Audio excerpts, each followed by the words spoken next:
Pernahkah Anda membayangkan sebuah keajaiban nyata terjadi di tengah hiruk-pikuk kota? Hadi, seorang pria sederhana, mengalami mimpi misterius yang membawanya pada perjalanan penuh iman dan harapan. Sebuah pohon kurma tiba-tiba tumbuh di alun-alun kota, membawa keajaiban yang mengubah hidup banyak orang. Bagaimana mimpi ini bisa menjadi kenyataan? Dan apa pesan besar di balik keajaiban ini? Sebelum kita mulai, mari bersama-sama bersholawat kepada Nabi Muhammad Shallallahu Alaihi Wasallam dengan mengetikkan Allahumma salli ala Muhammad wa ala ali Muhammad di kolom komentar. Jangan lupa untuk subscribe channel ini, karena saya mendoakan Anda yang mendukung channel ini selalu diberi pahala berlipat dan rejeki yang lancar. Amin.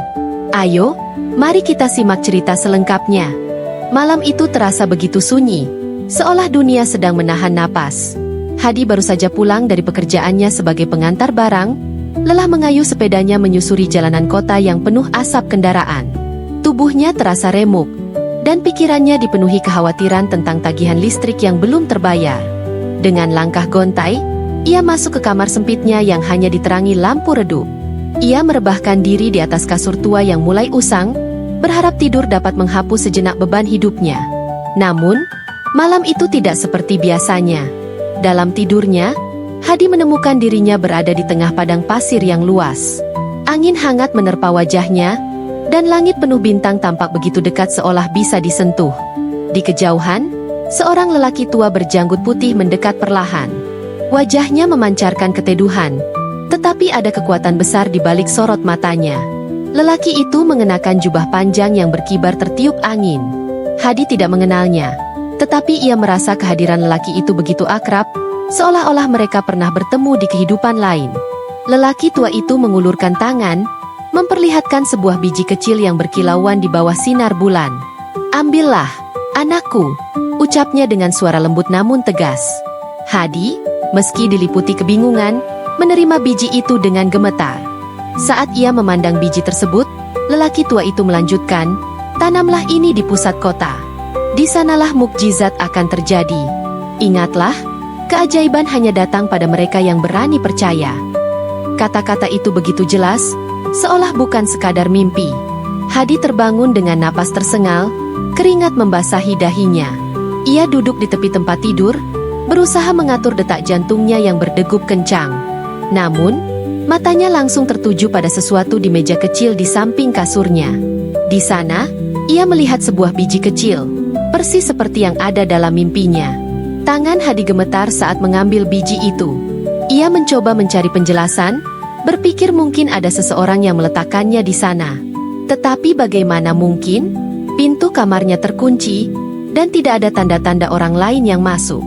Hadi memandangi biji itu dengan perasaan campur aduk.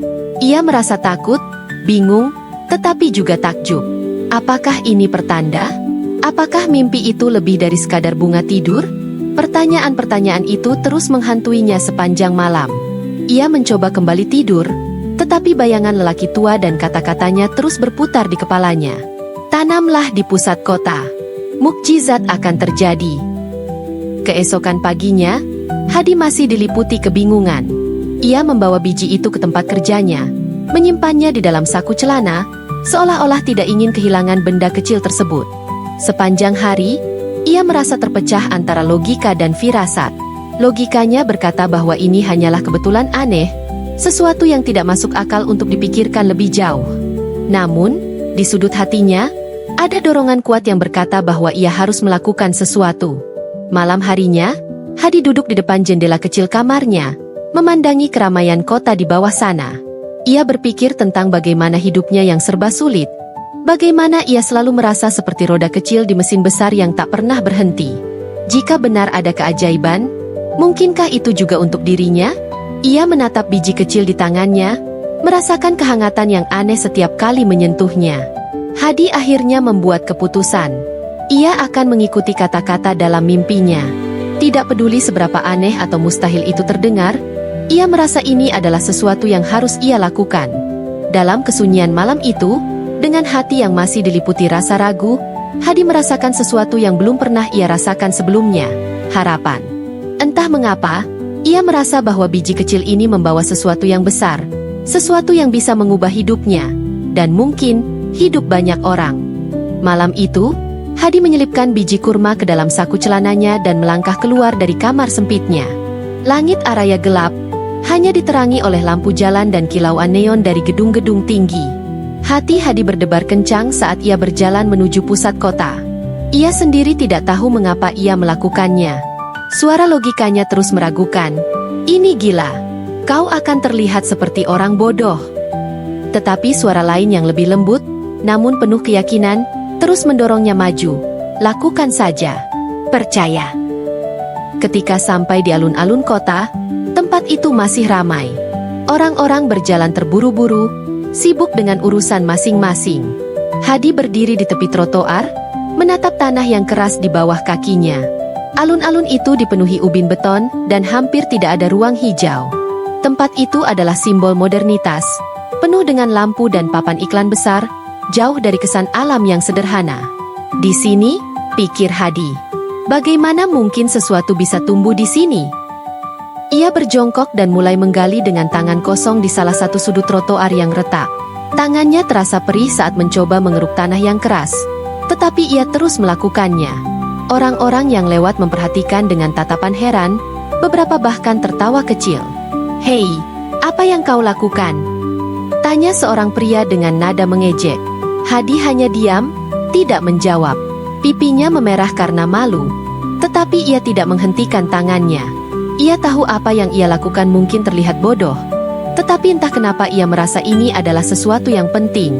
Akhirnya, setelah usaha keras, ia berhasil membuat lubang kecil di tanah. Dengan hati-hati, ia mengambil biji kurma dari sakunya.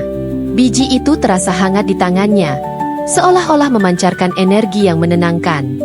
Ia menaruh biji itu ke dalam lubang, menutupinya dengan tanah, lalu menepuk-nepuknya dengan lembut. Setelah itu, Hadi berdiri, menatap hasil kerjanya yang sederhana. Ia merasa lega, meskipun tidak ada yang berubah secara langsung.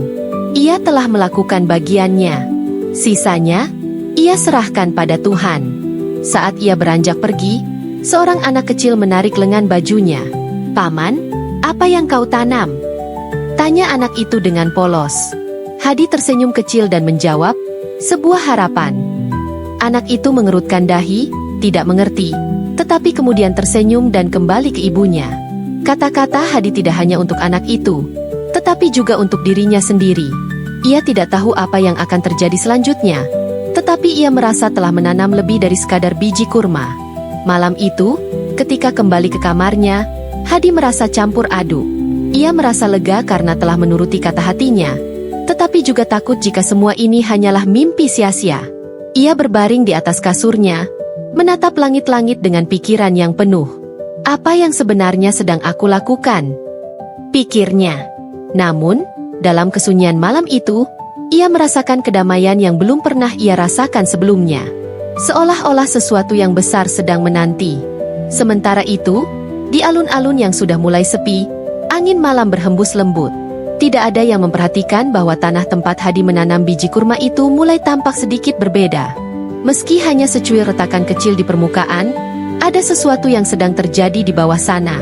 Sesuatu yang akan segera mengubah kehidupan banyak orang. Hadi tidak tahu, tetapi malam itu adalah awal dari sesuatu yang luar biasa. Sebuah keajaiban yang akan mengguncang kota Araya, dan menjadi kisah yang tidak akan dilupakan oleh siapapun yang mendengarnya. Pagi itu, Hadi terbangun dengan rasa gelisah yang aneh. Ia tidak bisa mengabaikan pikiran tentang biji kurma yang ditanamnya semalam. Setiap kali ia mencoba meyakinkan dirinya bahwa itu hanya hal kecil, hatinya berkata sebaliknya. Dengan tergesa-gesa, ia mengenakan pakaiannya dan keluar dari kamar. Tujuannya hanya satu, alun-alun kota tempat ia menanam biji kurma itu. Ketika Hadi tiba di alun-alun, matanya langsung terpaku pada sesuatu yang tidak pernah ia bayangkan. Di tempat yang semalam hanya berupa tanah keras dan retak, kini muncul tunas hijau kecil yang segar dan bercahaya. Orang-orang yang melintas berhenti sejenak untuk melihatnya, sebagian bahkan memotret dengan ponsel mereka. Hadi tertegun. Ia mendekati tunas itu dengan langkah ragu, seolah takut bahwa apa yang dilihatnya hanyalah ilusi. Tapi tidak, tunas itu nyata. Hadi berjongkok dan menyentuhnya dengan lembut. Ia merasakan kehangatan aneh yang seolah menyatu dengan dirinya. Dalam waktu beberapa jam, Tunas itu tumbuh dengan kecepatan yang tidak masuk akal. Cabang-cabang kecil mulai muncul, dan daunnya berkembang satu persatu. Orang-orang yang lewat semakin banyak berhenti, terheran-heran dengan apa yang terjadi. "Apakah ini pohon kurma?" tanya seorang pria tua kepada Hadi. Hadi hanya mengangguk pelan, terlalu bingung untuk menjelaskan. Ia hanya bisa berdiri di sana, menyaksikan keajaiban di depan matanya. Berita tentang pohon yang tumbuh ajaib itu menyebar dengan cepat.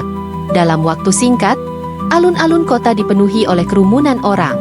Para pedagang, pekerja, hingga anak-anak sekolah datang untuk melihat langsung keajaiban ini.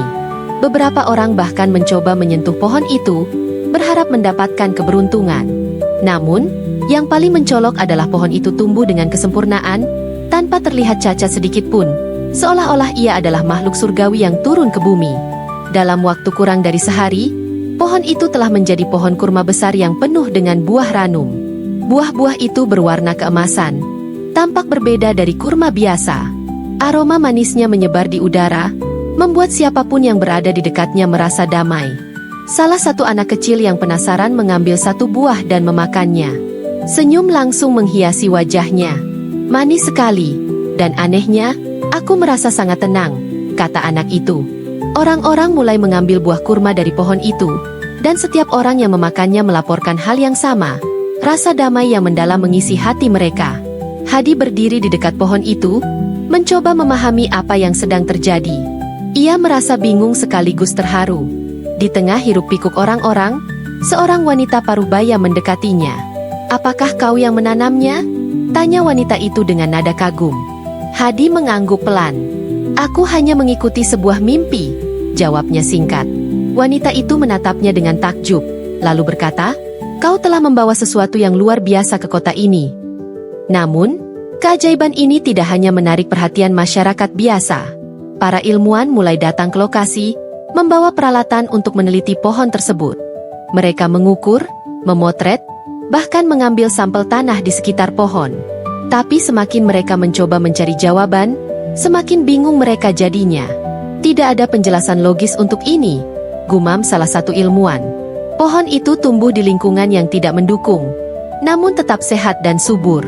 Hadi menyadari bahwa pohon ini bukan sekadar tumbuhan biasa. Ini adalah sesuatu yang lebih besar, sesuatu yang membawa pesan bagi semua orang. Di bawah pohon kurma yang bercahaya itu, ia berdoa dengan khusyuk, memohon petunjuk kepada Tuhan tentang apa yang harus ia lakukan selanjutnya. Hadi tahu, perjalanannya baru saja dimulai, dan pohon ini akan menjadi pusat dari sesuatu yang lebih besar dari dirinya sendiri. Pohon kurma ajaib itu kini menjadi pusat perhatian kota Araya. Orang-orang dari berbagai penjuru datang untuk menyaksikan keajaiban yang tidak pernah terbayangkan. Alun-alun yang biasanya sepi kini dipadati pengunjung setiap hari. Para pedagang kaki lima bahkan mulai menjual makanan dan minuman di sekitar lokasi, memanfaatkan keramaian yang tiba-tiba muncul. Namun, di balik semua euforia itu, Hadi merasakan beban yang semakin berat. Ia tidak pernah meminta perhatian sebesar ini, dan ia mulai merasa bahwa ada tanggung jawab besar yang kini berada di pundaknya. Di antara kerumunan, Hadi memperhatikan seorang wanita tua yang datang dengan tongkat, dibantu oleh cucunya. Wanita itu terlihat lemah, tetapi senyumnya memancar begitu ia mendekati pohon. Dengan hati-hati, ia memetik sebuah kurma dari dahan rendah, lalu menggenggamnya erat. "Ini lebih dari sekadar buah," gumamnya, sambil meneteskan air mata.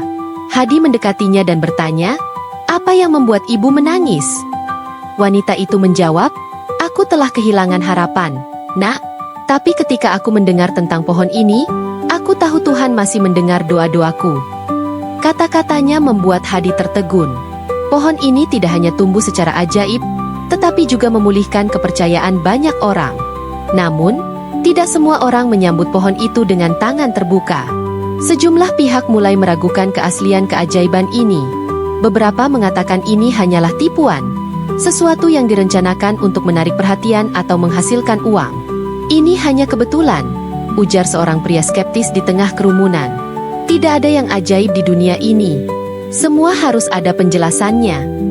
Hadi hanya diam mendengar komentar itu, tetapi di dalam hatinya, ia yakin bahwa pohon ini adalah tanda dari Tuhan, sesuatu yang melampaui akal manusia. Para ilmuwan terus melakukan penelitian tanpa henti. Mereka mengambil sampel tanah, menganalisis struktur pohon, dan bahkan mencoba menumbuhkan kembali biji dari buahnya. Namun, semua usaha mereka tidak membuahkan hasil. Pohon itu tetap menjadi misteri yang tidak dapat dijelaskan. Salah satu ilmuwan, seorang pria muda bernama Dr. Anwar, akhirnya mendekati Hadi. "Apa kau yakin ini berasal dari biji yang kau tanam sendiri?" tanya Anwar dengan nada serius. Hadi mengangguk. "Aku tidak tahu bagaimana menjelaskannya. Aku hanya mengikuti mimpi." Jawaban itu membuat Anwar termenung lama, seolah-olah ia mulai meragukan ilmunya sendiri. Sementara itu, perubahan mulai terasa di kota Araya. Orang-orang yang biasanya sibuk dengan rutinitas mereka kini meluangkan waktu untuk mengunjungi pohon itu, bahkan hanya untuk duduk di dekatnya. Beberapa terlihat berdoa, sementara yang lain hanya memandanginya dengan penuh kagum. Pohon itu menjadi semacam tempat perlindungan, sebuah oasis spiritual di tengah hiruk-pikuk kehidupan modern. Hadi sering mendengar cerita-cerita tentang bagaimana pohon itu membawa kedamaian kepada mereka yang mendekatinya. Seorang pria muda mengaku menemukan kembali semangat hidup setelah memakan buahnya. Seorang ibu yang sedang berduka mengatakan bahwa aroma pohon itu mengingatkannya pada ketenangan masa kecilnya. Namun, di tengah semua kekaguman ini, Hadi merasa bahwa ada sesuatu yang belum selesai. Mimpi yang membawanya ke titik ini terasa seperti bagian dari pesan yang lebih besar. Suatu malam, ia kembali bermimpi. Lelaki tua berjanggut putih itu muncul lagi, kali ini dengan tatapan yang lebih tegas. "Ini bukan tentang pohon semata," katanya. "Ini tentang kepercayaan dan harapan yang telah hilang dari hati manusia. Pohon ini hanyalah awal. Kau memiliki tugas untuk menjaga dan menyebarkan pesan ini." Ketika Hadi terbangun, hatinya terasa lebih ringan, meskipun ia tahu tanggung jawabnya semakin besar. Ia mulai berpikir untuk melindungi pohon itu dari pihak-pihak yang mungkin ingin mengeksploitasi atau merusaknya. Dengan bantuan beberapa penduduk setempat, ia memasang pagar sederhana di sekitar pohon untuk menjaganya tetap aman. Ia juga mendirikan bangku-bangku kecil agar orang-orang bisa duduk dengan nyaman. Hadi tidak tahu apa yang akan terjadi selanjutnya, tetapi ia tahu satu hal. Pohon ini adalah simbol harapan bagi banyak orang, dan ia akan melakukan apapun untuk memastikan harapan itu tetap hidup. Di bawah langit malam yang tenang, pohon kurma itu berdiri tegak, memancarkan aura keajaiban yang tak terlukiskan. Hadi memandanginya dari kejauhan, berdoa dengan hati yang khusyuk. Ia menyadari bahwa kehidupannya telah berubah selamanya, dan ia merasa bahwa pohon ini adalah panggilan Tuhan untuk sesuatu yang jauh lebih besar dari dirinya sendiri. Malam itu, alun-alun kota tampak sunyi, meski biasanya selalu dipenuhi oleh keramaian. Pohon kurma ajaib berdiri tegak di bawah sinar bulan, memancarkan aura kehangatan yang sulit dijelaskan. Hadi duduk di bangku sederhana yang ia buat bersama penduduk setempat, memandangi pohon itu dengan perasaan campur aduk. Di satu sisi, ia merasa bangga telah menjadi bagian dari keajaiban ini. Namun, di sisi lain, ia dihantui oleh firasat bahwa sesuatu yang lebih besar sedang menantinya. Ia berdoa dalam diam, memohon petunjuk. Di tengah malam, Hadi kembali bermimpi. Lelaki tua berjanggut putih itu muncul lagi, kali ini dengan wajah lebih serius. "Waktumu semakin dekat," katanya. "Kau telah menanam benih keajaiban, tetapi itu hanyalah awal. Tugasmu sekarang adalah menjaga harapan ini tetap hidup di hati semua orang." Lelaki itu menyerahkan sebuah tongkat kayu sederhana, lalu berkata, "Ini adalah simbol tanggung jawabmu. Gunakan untuk memimpin, bukan untuk memerintah." Hadi terbangun dengan keringat dingin, hatinya berdebar kencang. Ia memandangi meja kecil di samping tempat tidurnya, dan di sana, seperti dalam mimpinya, ia menemukan tongkat kayu yang sama. Dengan tangan gemetar, ia mengambil tongkat itu. Tidak ada lagi keraguan dalam hatinya. Ia tahu ini adalah pesan yang harus ia ikuti. Tongkat itu terasa hangat di tangannya, seolah memberinya kekuatan dan keberanian. Ketika pagi datang, Hadi memutuskan untuk berbicara kepada orang-orang yang berkumpul di sekitar pohon. Ia berdiri di depan mereka, tongkat kayu di tangannya, dan berkata dengan suara lantang, "Pohon ini bukan hanya tentang keajaiban. Ini adalah pesan untuk kita semua, untuk mengingat kembali harapan dan iman yang sering kita lupakan. Pohon ini ada di sini untuk mengingatkan kita bahwa Tuhan selalu hadir, bahkan di tengah keramaian dan kesibukan dunia." Kata-katanya menggema di hati orang-orang. Beberapa meneteskan air mata, Sementara yang lain mengangguk penuh keyakinan. Seorang pria yang sebelumnya skeptis mendekati Hadi dan berkata, "Aku tidak percaya pada keajaiban, tapi aku percaya pada apa yang kau katakan. Kau mengingatkanku bahwa harapan masih ada." Hadi tersenyum, merasa bahwa tugasnya mulai terlaksana. Namun, tantangan segera datang. Sebuah perusahaan besar mendekati pemerintah kota dengan proposal untuk mengubah alun-alun menjadi pusat perbelanjaan modern. Mereka berencana menebang pohon kurma itu untuk memberikan ruang bagi pembangunan. Berita ini membuat penduduk kota marah, terutama mereka yang merasa pohon itu telah mengubah hidup mereka. "Kita tidak bisa membiarkan mereka menghancurkan simbol harapan kita," teriak seorang wanita muda dalam rapat warga. Hadi, yang merasa bertanggung jawab atas pohon itu, memutuskan untuk bertemu langsung dengan perwakilan perusahaan. Ia membawa tongkat kayu yang diberi oleh lelaki tua dalam mimpinya, seolah-olah itu memberinya kekuatan. Dengan suara penuh keyakinan, ia berkata, "Pohon ini lebih dari sekadar tanaman. Ini adalah sumber harapan bagi ribuan orang. Jika kalian menghancurkannya, kalian bukan hanya menghancurkan pohon, tetapi juga menghancurkan harapan mereka."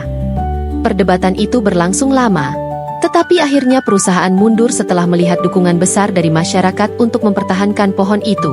Pohon kurma ajaib tetap berdiri, dan alun-alun menjadi tempat yang semakin dihormati. Orang-orang dari berbagai tempat mulai datang, bukan hanya untuk melihat pohon, tetapi juga untuk mencari kedamaian di bawah naungannya. Di bawah bayangan pohon kurma itu, Hadi berdiri dengan tongkat kayu di tangannya, menyaksikan perubahan yang telah terjadi di kota. Ia merasa bahwa misinya baru saja dimulai, tetapi ia juga merasa bahwa ia tidak sendirian. Pohon ini, dan semua orang yang percaya pada keajaibannya, adalah bukti bahwa harapan tidak pernah benar-benar hilang. Dengan hati penuh syukur, Hadi berdoa, yakin bahwa pohon ini akan terus menjadi cahaya bagi siapa saja yang membutuhkannya.